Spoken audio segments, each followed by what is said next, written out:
క్రీస్తునందు సహోదరి సహోదరులారా, ప్రభువైన యేసుక్రీస్తు నామములో అందరికీ హృదయపూర్వక వందనాలు.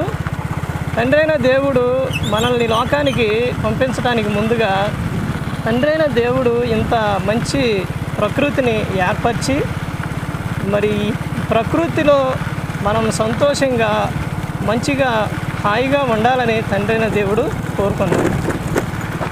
ఈ రోజున ఇంత మంచి తోటలు కానీ, మరి ఇంత మంచి పంటను కానీ తండ్రి అయిన దేవుడు మనకి ఇచ్చారు. ఇలా ఇంత ప్రకృతి తండ్రి అయిన దేవుడు మనకి ఇంత స్వేచ్ఛనిస్తే, ఇంత స్వేచ్ఛనిచ్చింది ఎందుకు ఒక్కసారి ఆలోచించండి.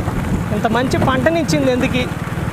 మనం ఈ పంట తింటూ ఇంత మంచి వాతావరణాన్ని, ఇంత మంచి గాలిని పీలుస్తూ మనం క్రీస్తులో ఉండాలి, క్రీస్తును పోలి నడుచుకోవాలని తండ్రి అయిన దేవుడు కోరుకున్నారు.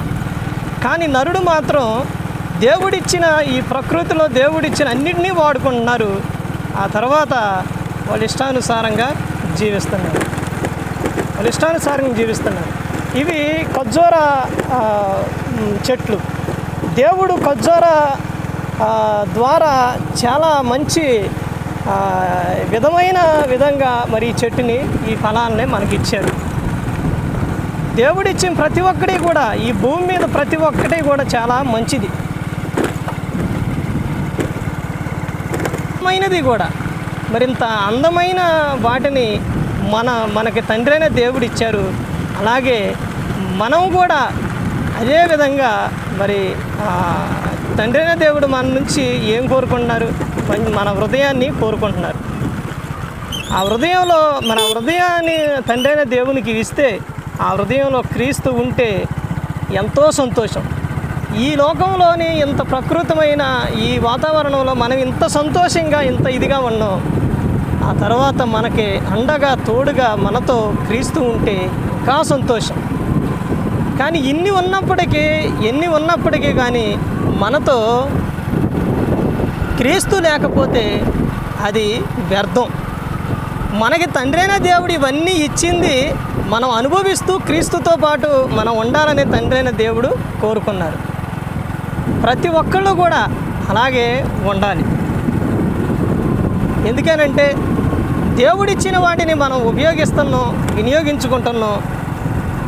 ఆ తర్వాత దేవుడంటే లెక్క లేకుండా బ్రతుకుతున్నారు. అలా జీవిస్తే అది ప్రమాదం. దేవుడు లేడని చాలామంది అంటారు. దేవుడు ఎక్కడున్నా అంటారు. దేవుడు లేకపోతే నీకు ఈ పంట ఎక్కడి నుంచి వస్తుంది? ఈ గాలి ఎక్కడి నుంచి వస్తుంది? గాలి లేకుండా నువ్వు ఒక్క నిమిషం నువ్వు బ్రతకగలుగుతావా? ఎవరు బ్రతకలేరు. గాలి ఎక్కడి నుంచి వస్తుందో నీకు తెలుసా? గాలి ఎక్కడికి వెళుతుందో తెలుసా? గాలి నీకు కనబడుతుందా? కనబడదు. అది దేవుని సృష్టి. మరి ఇంత మంచి అందమైన ప్రకృతిని దేవుడు మనకి ఇచ్చారు. అదేవిధంగా మనం ఈ లోకంలో ఉన్నంతకాలం కూడా క్రీస్తుకి సాక్షిగా మనము జీవించాలి. క్రీస్తును పోలి మనం జీవించాలి. నీకు అందం ఉండా, ఆస్తి ఉండా, ఏదుండా కానీ వాటికి తోడు క్రీస్తు లేకపోతే అది వ్యర్థం.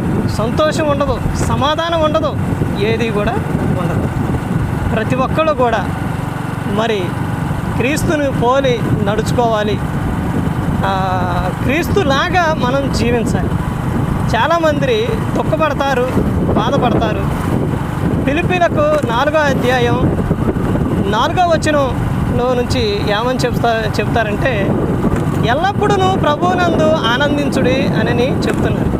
అంటే మనము ప్రభువునందు ఆనందించాలి, ప్రభువులో ఉండి ఆనందించాలి.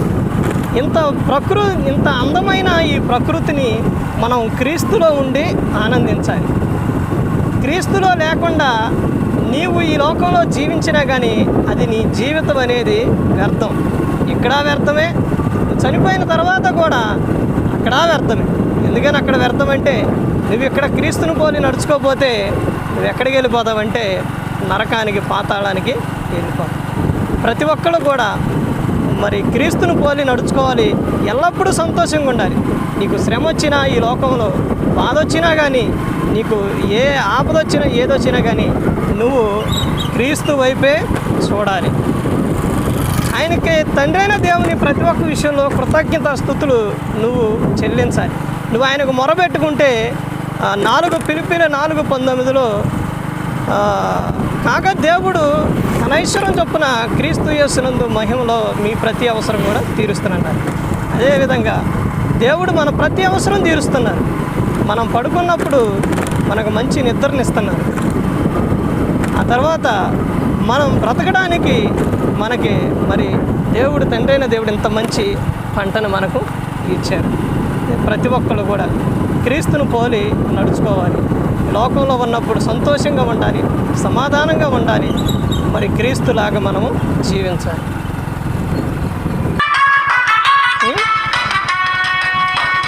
మనం ఈ లోకంలో జీవించినప్పుడు క్రీస్తులోనే ఉండాలి.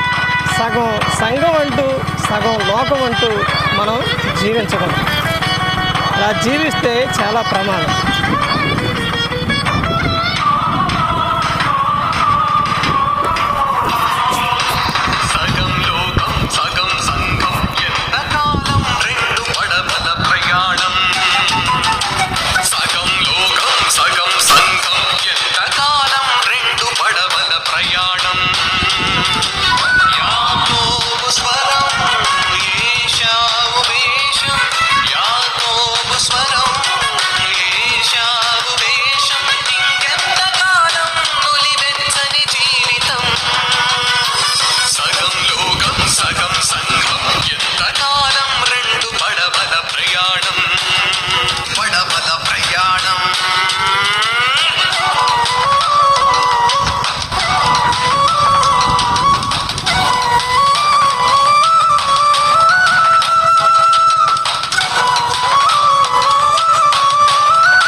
ఎవరో కూడా జీవించకూడదు.